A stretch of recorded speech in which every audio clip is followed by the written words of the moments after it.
গেল মৌসুমটা একেবারে দুঃস্বপ্নের মতো কাটিয়েছে ম্যানচেস্টার সিটি। প্রিমিয়ার লিগে হঠাৎই হয় ছন্দপতন, এরপর হাতছাড়া হয় ইপিএল শিরোপা। পেপ গার্দিওলা 2016-17 মৌসুমে দায়িত্ব নেয়ার পর এই প্রথমবারের মতো শিরোপাবিহীন মৌসুম কাটাতে হয় সিটিকে। তাতে চাকরি হারানোর শঙ্কাও দেখা দেয় কোচের। অপ্রত্যাশিত এক মৌসুম কাটানোর পর এবার নতুন বিপদের মুখে ম্যানচেস্টার সিটি।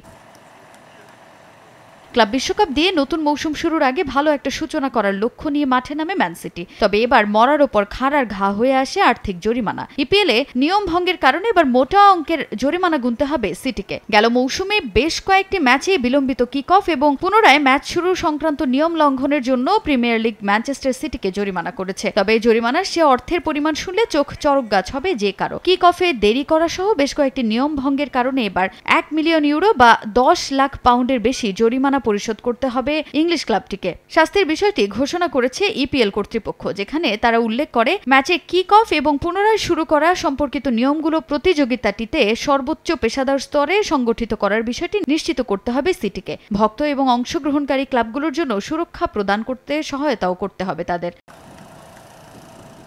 1 কিংবা 2 নয়, গেল মৌসুমে একই ভুলের পুনরাবৃত্তি হয়েছে 9 বার। 9টি ম্যাচ দেরিতে শুরু কিংবা বিরতির পর পুনরায় শুরুতে বিলম্ব করায় এই আর্থিক শাস্তি দেওয়া হয়েছে সিটিকে। এ নিয়ে দ্বিতীয়বারের মতো একই কারণে ক্লাবটিকে জরিমানা করা হলো। 1 বছর আগে একই ধরনের অপরাধের জন্য 2 মিলিয়ন পাউন্ডের জরিমানা করা হয়েছিল ক্লাবটিকে। যদিও আইন ভঙ্গের এই শাস্তি মেনে নিয়েছে সিটি কর্তৃপক্ষ এবং তারা নিশ্চিত করেছে যে ভবিষ্যতে এমন ভুল না করার বিষয়েও খেলোয়াড় ও স্টাফদের সতর্ক করা হয়েছে।